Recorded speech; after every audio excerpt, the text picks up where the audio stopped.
What's up everyone, welcome back to our channel again. In today's video you are going to see how to hide Snapchat story from someone. So to do that, let's head over to our Snapchat application first.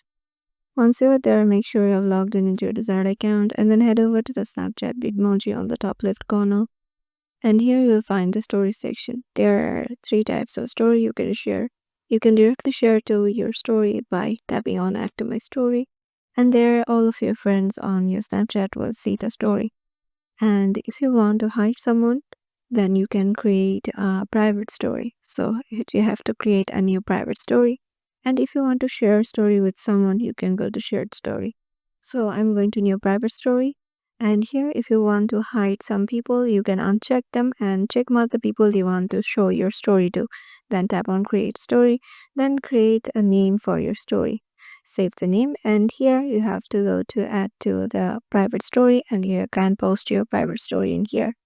And that's how easy it is to hide Snapchat story from someone. Hope this video helped you out, and we'll see you in the next video.